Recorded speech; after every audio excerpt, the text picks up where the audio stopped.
إن الحمد لله تعالى نحمده ونستعينه ونستغفره ونعوذ بالله تعالى من شرور أنفسنا ومن سيئات أعمالنا.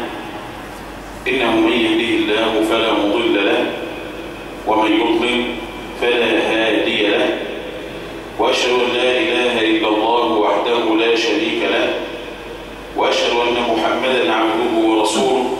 اللهم صل وسلم وبارك عليه وعلى آله وصحبه وعلى من صار على نهجه إلى يوم الدين.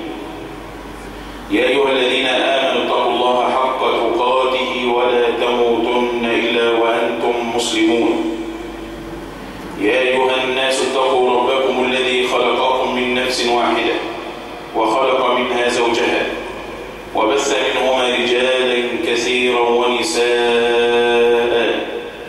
واتقوا الله الذي تساءلون به والأرحام إن الله كان عليكم رقيبا.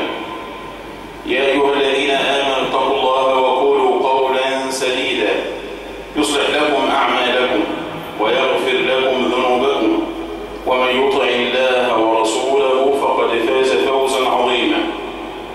أما بعد، فإن أصدق الحديث كتاب الله تعالى، وخير الهدي هدي محمد صلى الله عليه وآله وسلم، وشر الأمور محدثاتها، وكل محدثة بدعة، وكل بدعة ضلالة، وكل ضلالة في النار. روى الإمام أحمد في مسنده وأبو داود في سننه بسند حسن عن ابن مسعود رضي الله عنه قال: قال رسول الله صلى الله عليه وسلم: تدور رحى الإسلام ل35 سنة أو 36 سنة أو 37 سنة، فإن يهلكوا فسبيل من هلك، وإن يقم لهم دينهم يقم لهم 70 عاما. نبينا عليه الصلاة والسلام يشبه الإسلام بالرحى، والرحى تدق من خالفها وتطحنه، وتطعم من وافقها وتكرمه. فالإسلام تدور رحى دقا للمخالفين، وتدور رحى إطعاما للمسلمين من خيرات رب العالمين. إلى متى تدور رحى الإسلام ويندق أعناق المخالفين للإسلام؟ إلى متى يرفع سيف الإسلام على المشركين وحسب؟ ل35 سنة أو 36 سنة أو 37 سنة. قال جماعة من أهل العلم: الشك من الراوي. فالنبي عليه الصلاة والسلام إما أخبر ب35 أو 36 أو 37، فماذا يكون بعد هذا؟ يحدث في الإسلام أمر عظيم تدور رحاه على المسلمين حتى يتعرض المسلمون للهلاك. المسلمون يتعرضون للهلاك. قال عليه الصلاة والسلام: فإن يهلكوا، إن يذهبوا، إن تنقضي أعمارهم وتأتي آجالهم ويذهب دينهم فسبيل من هلك كما هلكت الأمم السابقة. وإن سلم الله عز وجل ومن برحمته على الأمة يقم لهم دينهم 70 سنة. وهذا ما كان كما أخبر رسول الله صلى الله عليه وآله وسلم. سنة 35 خرج الناس على عثمان رضي الله عنه. اجتمع الأوباش على قتل أمير المؤمنين عثمان. وفي سنة 36 تقاتل المسلمون في موقعة الجمل، ومات من المسلمين المئات بل الآلاف. وفي سنة 37 تقاتل المسلمون في موقعة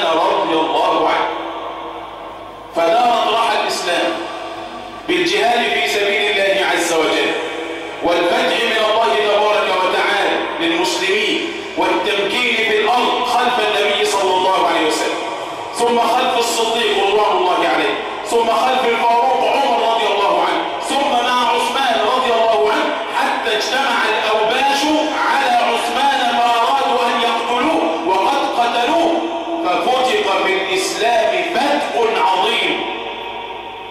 روى الإمام أحمد بسند صحيح أن النبي صلى الله عليه وسلم قال: كيف في فتنة تثور في أقطار الأرض كأنها صياصي البقر، فتن تثور كأنها قرون البقر وعظام البقر من شدتها لا تنكسر. تثور الفتنة في أقطار الأرض، ليس في بلد، إنما في أقطار المسلمين جميعا تموج كما يموج البحر. قالوا: ما نصنع يا رسول الله؟ قال عليه الصلاة والسلام: عليكم هذا وأصحابه، الزموا هذا والزموا أصحابه.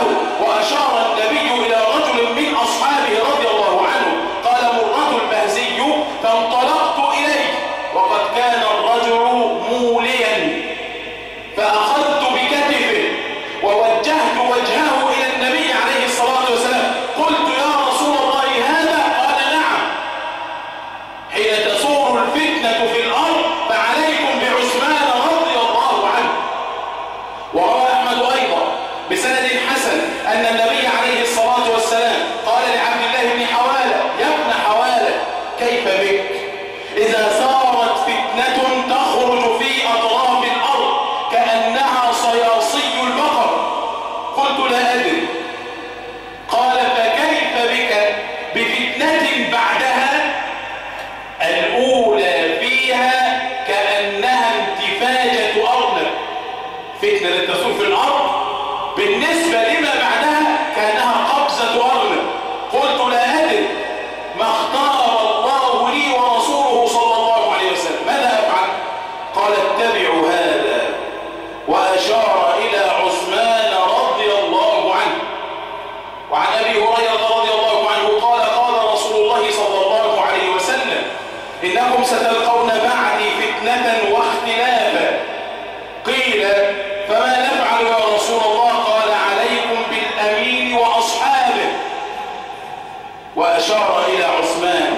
وفي رواية قال عليه الصلاة والسلام: يقتل فيها عثمان مظلوما.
الخليفة من بعد نوح.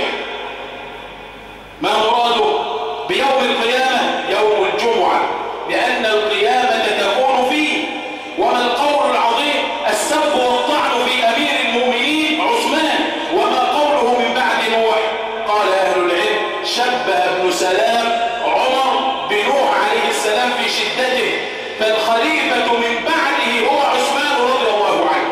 لقد قلت القول العظيم في يوم القيامة في الخليفة من بعد نوح. وقال بعض أهل العلم كيعقوب بن شيبة رحمه الله إنما أراد بنوح النبي نوح عليه السلام، ومراده بذلك كما أن القوم هلكوا لما خالفوا نوحا، فإن الناس يهلكون إذا طعنوا عثمان رضي الله عنه.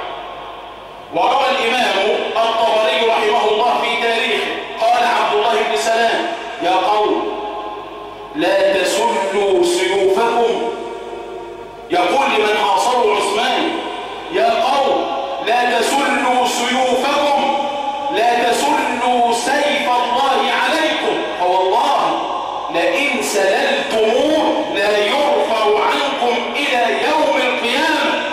ويلكم إن المدينة محفوفة بالملائكة، فإذا قتلتموه تركتها الملائكة. وروى ابن عساكر عن سمرة رضي الله عنه قال إن الإسلام كان في حصن حصين، وإنهم سلموا في الإسلام سلمة بقتلهم عثمان، وإنهم لا يسدونها إلى يوم القيامة. قال حذيفة لما قتلوا عثمان رضي الله عنه لقد فتقوا في الإسلام فتقا لا يرتقه الجبل. قال ابن سلام والله لئن قتلتموه لا تصلوا جميعا أبدا، والله لا تريق محجمة من دم عثمان إلا ازددتم من الله بعدا. بل قال عثمان رضي الله عنه والله لئن قتلتموني لا تصلون جميعا أبدا ولا تجاهدون جميعا أبدا ولا تختلفن حتى تصيروا هكذا، وشبك بين أصابعه. فالذي كان بمقتل عثمان أن تنافرت القلوب واختلفت السيوف، لا أقول في أجساد المشركين إنما في أجساد المسلمين. قال شيخ الإسلام ابن تيمية وكان مقتل عثمان رضي الله عنه من أعظم الأسباب التي أوجبت الفتن بين الناس، وبسبب مقتله تفرقت الأمة إلى اليوم بسبب مقتل عثمان رضي الله عنه. وصدق حذيفة حين قال حين بلغه مقتل عثمان اللهم إنك تعلم براءتي من دم عثمان، وإن العرب إن كانوا قتلوه فكان خيرا احتلبوا بقتله لبنا، وإن كان شرا احتلبوا بقتله دما، ولا أراهم إلا يحتلبون دما لم يرفع عنهم السيف والقتل إلى قيام الساعة. صحابي آخر قرشي بدري مهاجري كان في اليمن، لما بلغه مقتل عثمان خطب الناس فبكى بكاء مريرا، فلما أفاق قال اليوم نزعت خلافة النبوة، فمن غلب على شيء أكله. بدأ الصراع في الأمة، فاجتماع الأمة على قلب رجل واحد خلف خليفة واحد انقضى بمقتل عثمان رضي الله عنه، لقد صارت ملكا وجبرية. وقال حذيفة أول الفتن يوم الدار، يوم قتل شهيد الدار عثمان رضي الله عنه. وقال لقد نزل الناس بالإسلام فلما قتلوا عثمان ارتحلوا عن الإسلام مراحل، ابتعد الناس عن الإسلام مراحل، فإن الناس ما ازدادوا بعد قتل عثمان إلا من الله بعدا،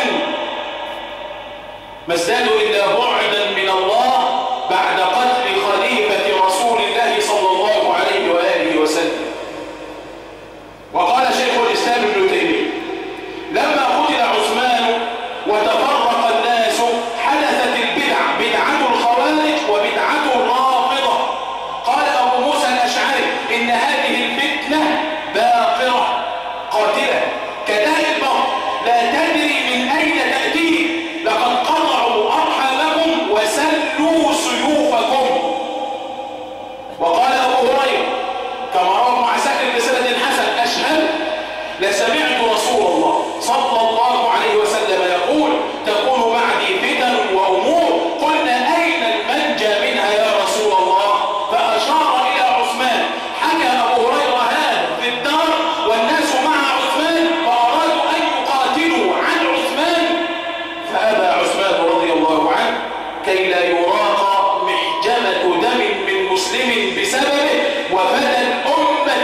الجمل بين من ومن؟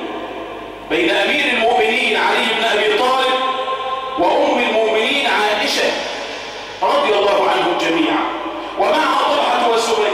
بعده بسنة اجتمعت جيوش المسلمين ليقاتلوا المسلمين، فكانت موقعة صفين.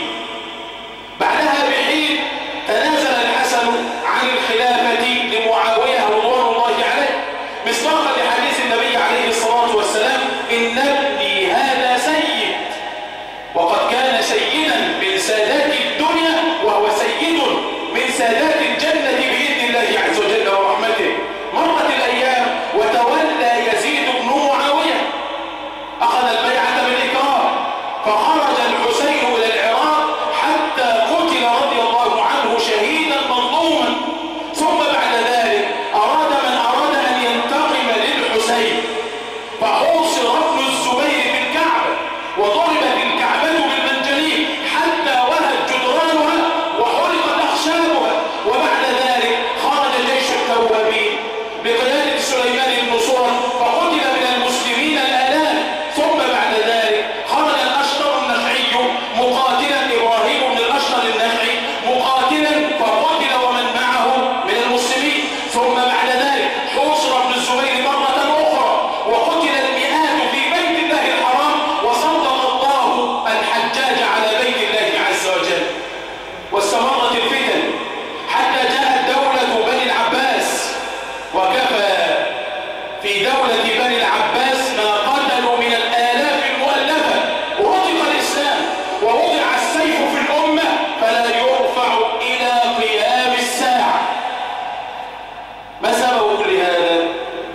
أن جماعة من الناس نقموا على عثمان أشياء هو فيها مصيب وهم فيها مخطئون. نقموا على الإسلام والمسلمين، فبدأت بدع الضلالات المخرجة من الملة كالروافض أو المخرجة من السنة كالخوارج.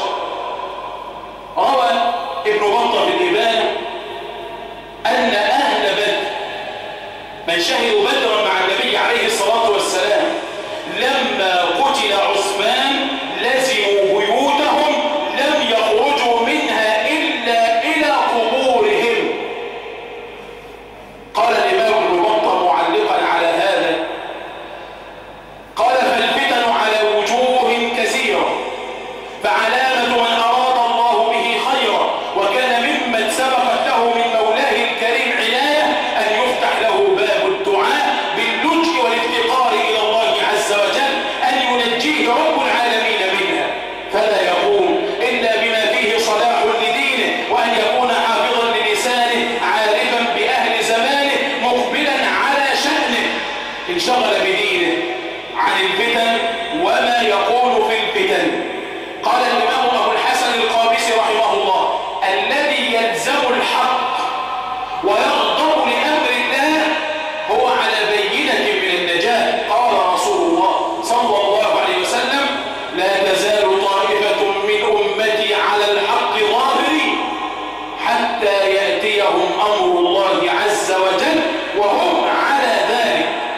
قال الإمام الثوري: هذا زمان السكوت ولزوم البيوت والرضا بالقوت إلى أن تموت.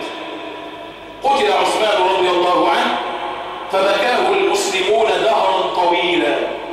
وقد قال شيخ الإسلام ابن تيمية والحافظ ابن حجر عن مقتل عثمان: هي الفتنة التي ما تركت بيتا من بيوت المسلمين إلا وقد دخلت، فإن المسلمين بعد مقتله قد اختلفوا وتفرقوا، قد تقاتلوا، ومن لم يقاتل واعتزل أصابه شيء من أثر هذا القتال.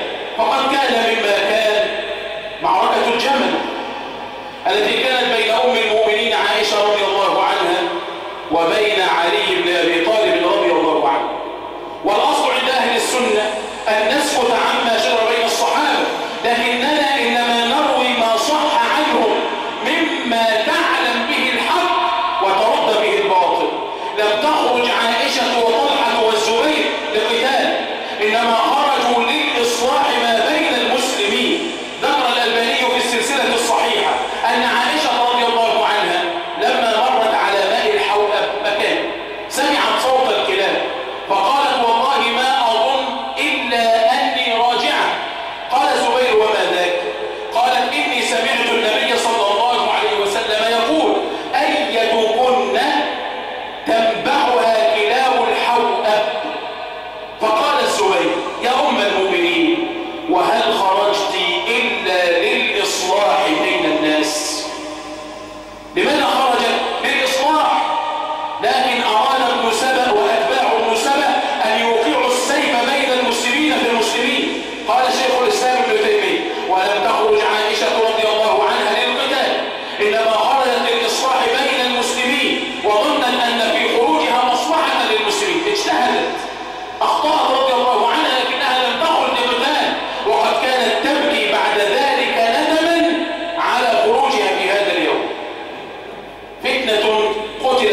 السنة، وجاءت موقعة صفين وهي التي أشار إليها نبينا عليه الصلاة والسلام، فقال كما في صحيح الإمام البخاري: لا تقوم الساعة حتى تقتتل فئتان عظيمتان من أمتي، فئتان عظيمتان من المسلمين يكون بينهما مقتلة عظيمة دعواهما واحدة. قال ثم تخرج خارجة، يعني الخوارج، فتقتلهم أدنى الطائفتين إلى الحق.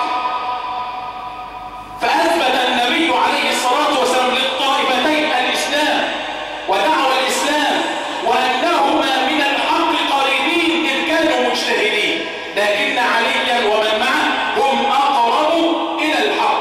فما حدث بين علي ومعاوية لم يكن عن إرادة قتل وقتال، وهذا تفصيله يطول فلعلنا نأتي عليه، لكن يكفينا منه قول شيخ الإسلام رحمه الله. قال: هذا الحديث الصحيح الذي ذكرناه دليل على أن الطائفتين المقتتلتين علي وأصحابه ومعاوية وأصحابه على حق، وأن عليا كان أقرب إلى الحق من معاوية رضي الله عنه.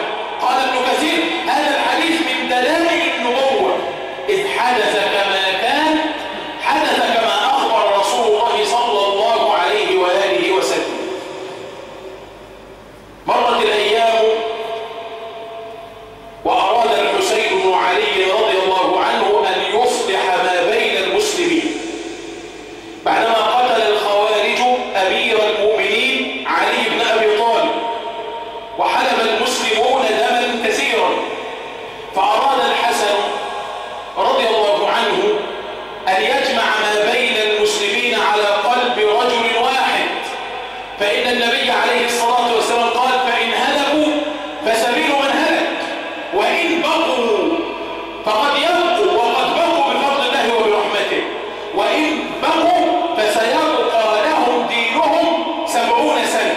والدين هنا معناه الملك، يعني سوف يجتمع المسلمون على ملك واحد بعد ذلك فيستمر بهم السنين. وقد قال رسول الله صلى الله عليه وسلم: تكون نبوة ورحمة، ثم خلافة ورحمة، ثم ملك ورحمة. فينتقل المسلمون من خلافة راشدة إلى ملك رحمة، وهو ملك علي وهو ملك معاوية رضي الله عنه. الخوارج صاروا على المسلمين، فصاروا يقتلون المسلمين في كل مكان. وعلي رضي الله عنه قال له: أما إنا لا نبدأكم بقتال، لكنهم هم بدأوا المسلمين بالقتال. بعض الناس يظن أن الخوارج يقاتلون هكذا، لا، إنما إن استحلوا دماء المسلمين وقاتلوا المسلمين كان ما كان حتى قتلوا عليا رضي الله عنه وتفرقت الأمة. قال عليه الصلاة والسلام:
والمرجئة في ذلك الوقت قوم كانوا في الغزو فعادوا وجدوا عثمان قد قتل، لم يدروا يكونوا مع هؤلاء أم مع هؤلاء، فاعتزلوا الجميع وتبرؤوا من أصحاب النبي صلى الله عليه وآله وسلم.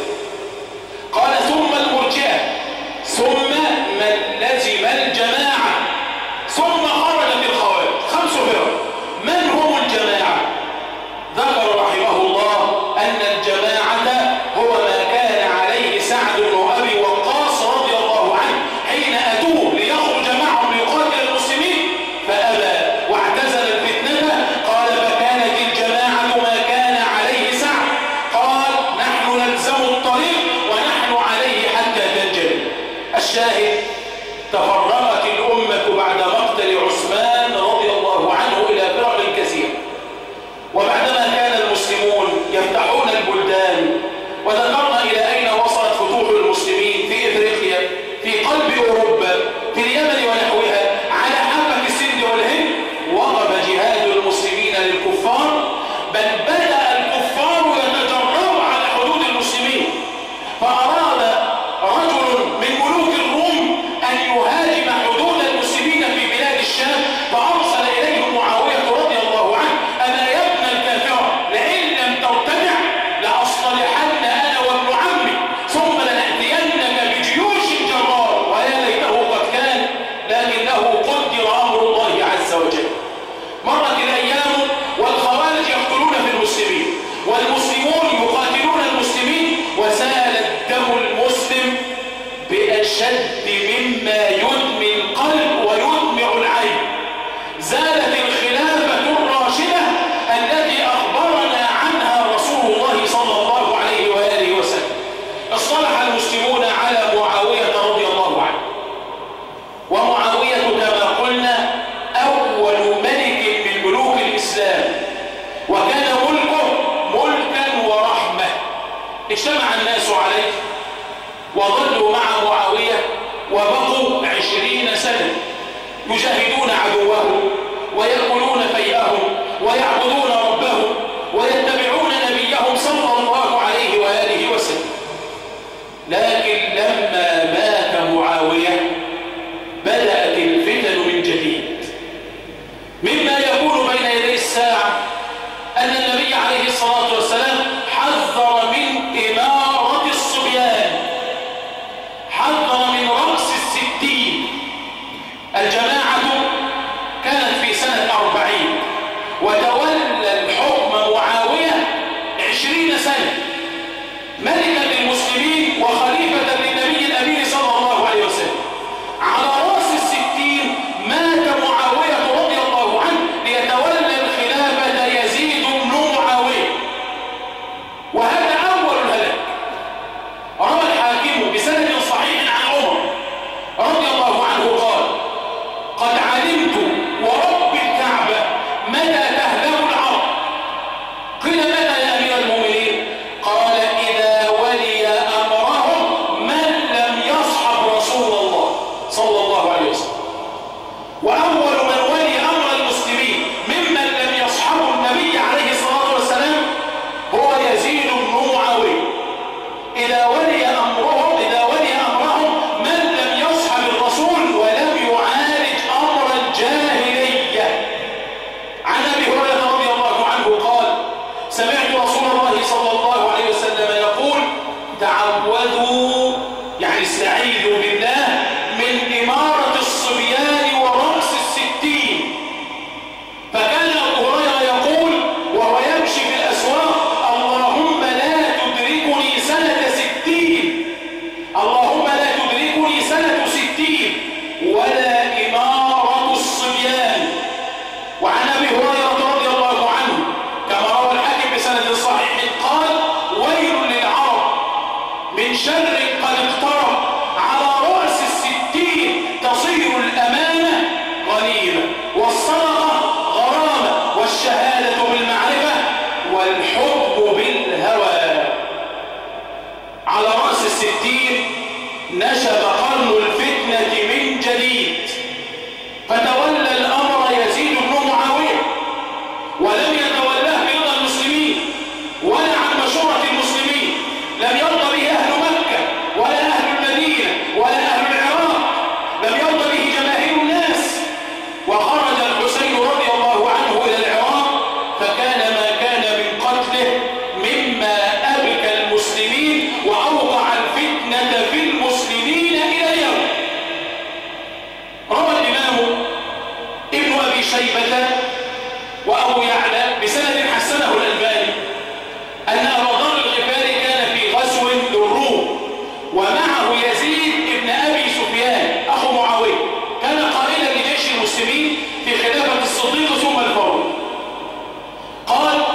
فغنم المسلمون غنائم، فجاءت جارية حسناء في سهم رجل من المسلمين، جارية نفيسة، فأخذها الرجل فأرسل إليه يزيد فأخذ الجارية من الرجل رغما عنه، فاستعان الرجل بأبي ذر رضي الله عنه، فانطلق أبو ذر إلى يزيد بن أبي سفيان قال رد عليه جاريته، فتلكأ، كرر الأمر عليه ثلاثا فلم يعطها له، فقال أبو ذر والله لئن فعلت فإني سمعت رسول الله يقول إن أول من يبدل سنتي رجل من بني أمية يقال له يزيد.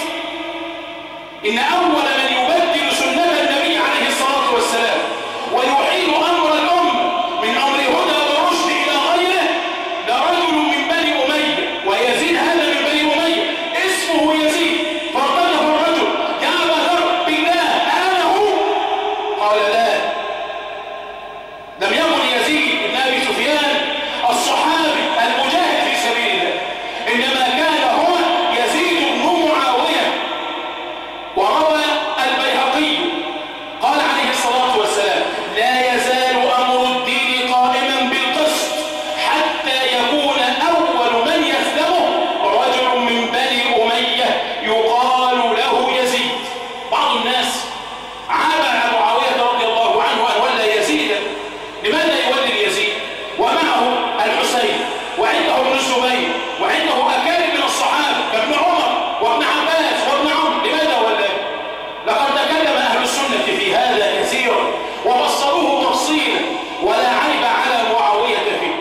معاوية كان ملكا وكان داهية من دواهي العرب، يعرف كيف يسوس الناس.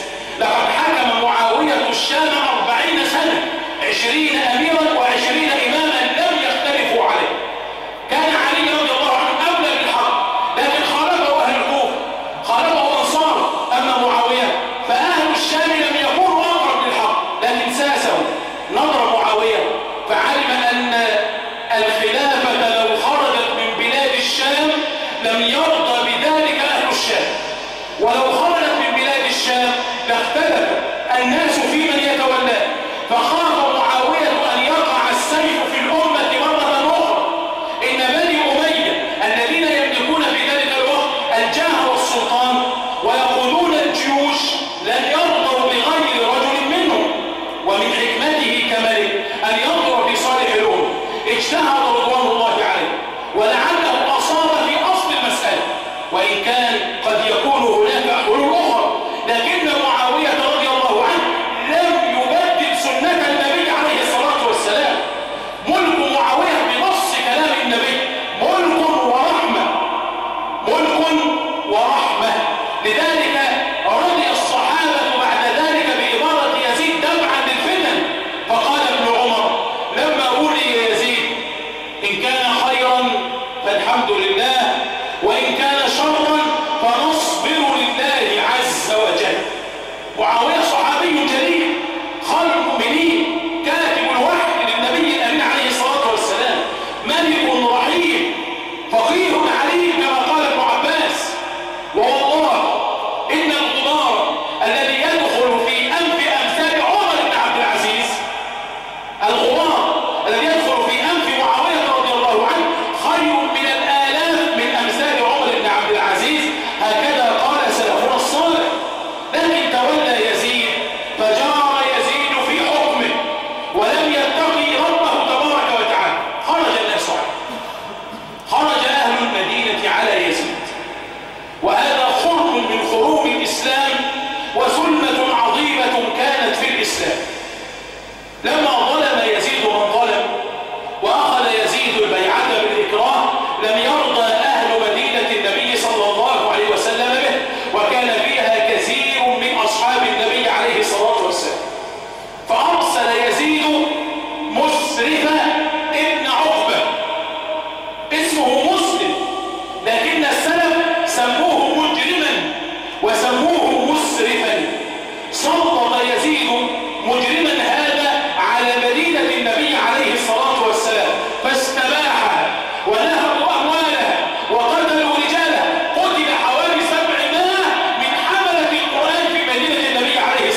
لم تكن مأخوذة عن أهل الحل والعقد.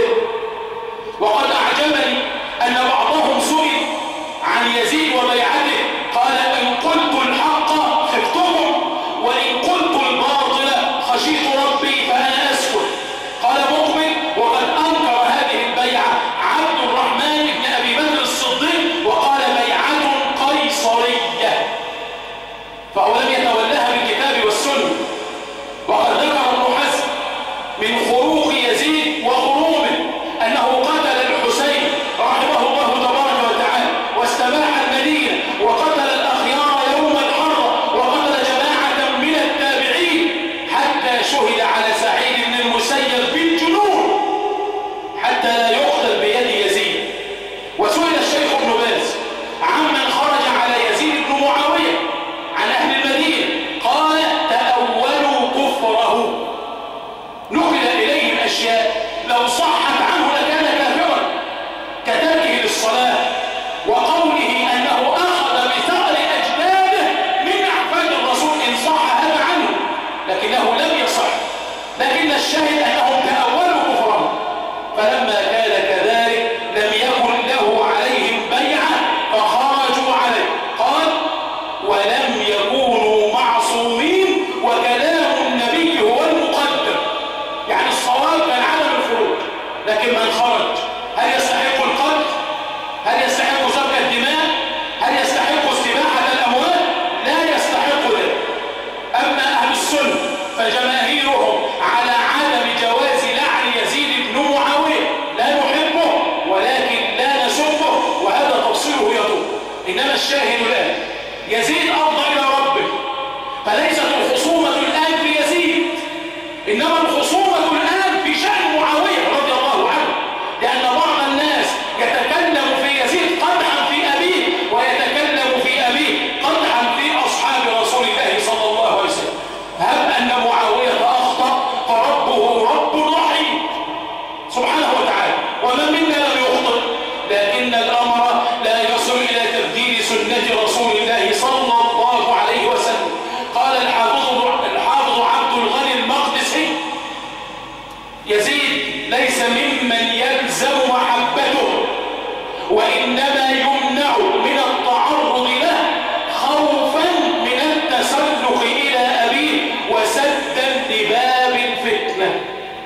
جاءت إمارة الصبيان وتحقق ما حذر منه رسول الله صلى الله عليه وسلم، وتغير حال الناس وتغيرت سنة سيد الناس. روى الحاكم عن أبي سعيد الخدري رضي الله عنه قال: سمعت رسول الله صلى الله عليه وسلم يقول خلف بعد 60 سنة أضاعوا الصلاة واتبعوا الشهوات فسوف يلقون غيا، ثم يكون خلف يقرؤون القرآن يتعبدون لله لا يجاوز تراقيهم، يعني الخوارج. قال: ويقرأ القرآن 3: مؤمن ومنافق وفاجر. المؤمن يؤمن به، والفاجر يأكل به، والمنافق كافر به. هذا ما كان على رأس 60. وسأذكر لك إن شاء الله تبارك وتعالى بعض أعمال الخلفاء من الصبيان الذين إن تسلطوا على الأمة أهلكوها، وقد كان هذا بداية من رأس 60 وما يتبعها بعد ذلك. نعوذ بالله عز وجل من إمارة السفهاء ومن الركون إلى السفهاء. أقول قولي هذا وأستغفر الله لي ولكم.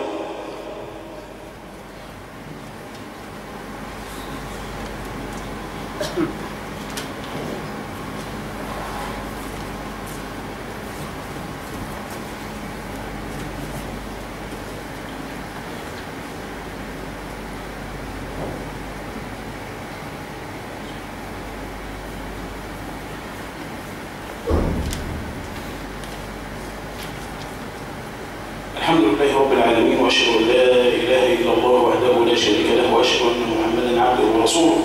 اللهم صل وسلم وبارك عليه وعلى آله وصحبه وعلى من صار على نهجه إلى يوم الدين وبعد. في الصحيح عن أبي هريرة رضي الله عنه أن النبي عليه الصلاة والسلام قال: هلكة أمتي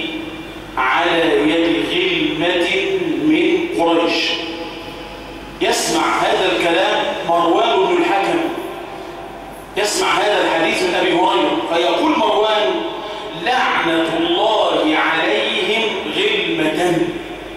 قال أبو هريرة أما لو شئت لقلت بنو فلان وبنو فلان. فلما تولى أبناء مروان رأى الناس أنهم غلمان أحداث، حتى قال بعض التابعين عسى أن يكون هؤلاء منهم.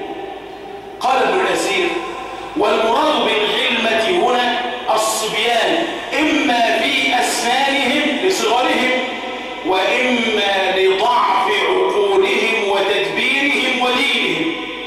مراد بالغلام الذي لا يحسن التصرف إما لصغر سنه أو لصغر عقله، فهو سفيه من السفهاء. وقد استعاذ نبينا عليه الصلاة والسلام وأعاد الصحابة من إمارة السفهاء، فقال لكعب بن عجرة أعيذك بالله من إمارة السفهاء، وقال لأبي هريرة تعوذوا من إمارة السفهاء. فمات أبو هريرة قبل 60 قبل أن يتولى السفهاء. جاء بعد يزيد من هو أسوأ من يزيد، من صح فيه الحديث عن النبي عليه الصلاة والسلام من هؤلاء السفهاء. روى أحمد بسند حسن عن ابن عمرو قال كنا جلوسا عند النبي عليه الصلاة والسلام.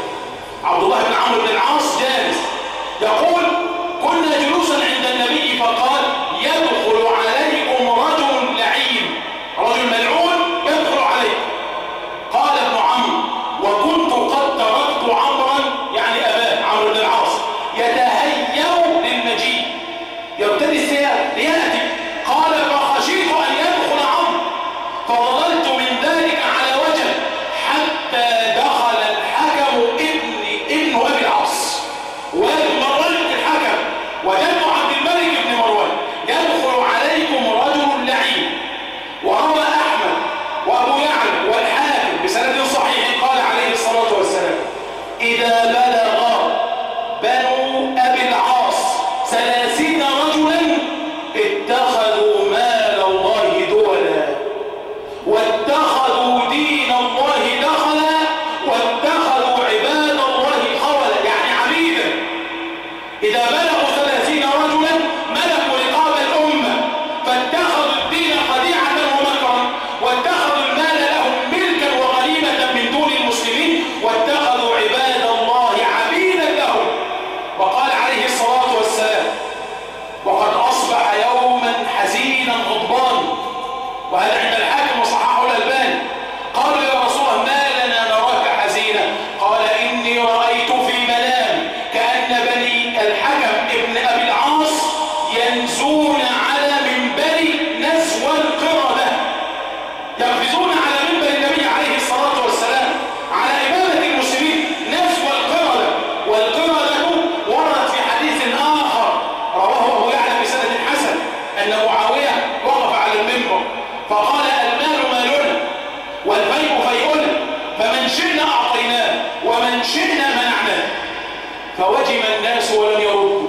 في الجمعة التي تليها خطب ثم قال نفس الكلام المال مالنا والفيء فيئنا من شئنا أعطيناه ومن شئنا منعناه. فوجم الناس وسكت. في الجمعة الثالثة قام له رجل وقال يا معاوية بل المال مال الله، المال مال الله والفيء فيء الله لعباد الله عز وجل، فمن منعناه حاكمناه إلى الله تبارك وتعالى. فأخذ الشرط الرجل وأدخلوه فظن الناس أنه مقتول. انتهى معاوية من خطبته ثم دخل على الرجل فجلس معاوية على سريره وأجلس الرجل معه، فدخل الناس تعجبوا ظنوا أنه سيقتل. فقال إن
وهذه فتنة طمت وعمت في الأمة ولن تنتهي حتى تعود الخلافة الراشدة.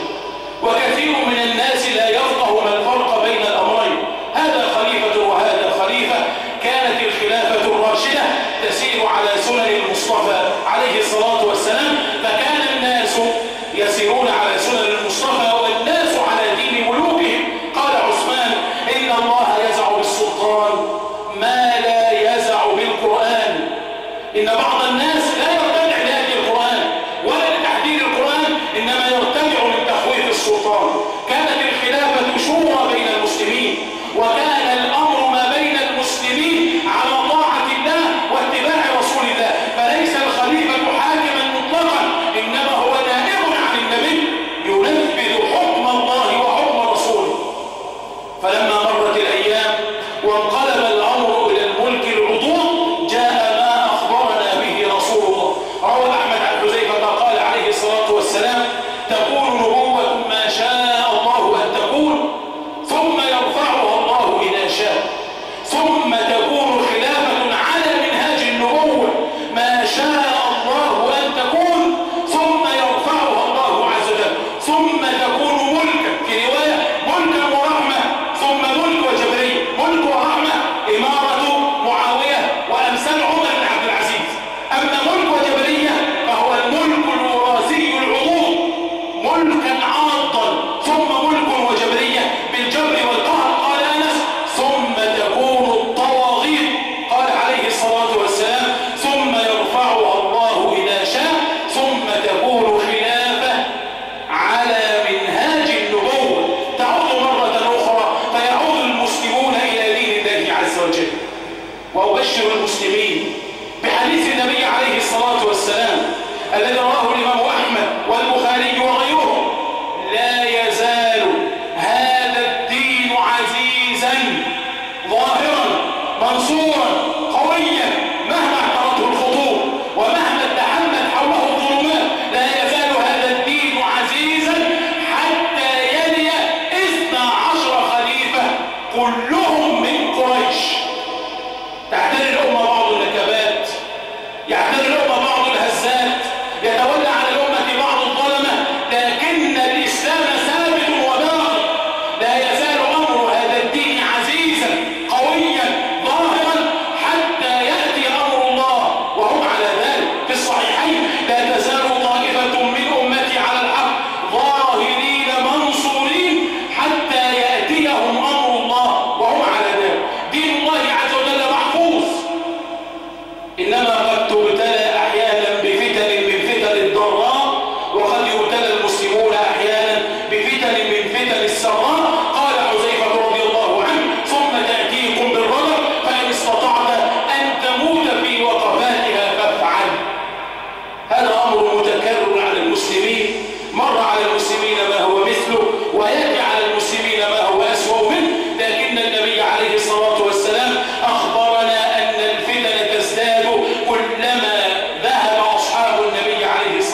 ولم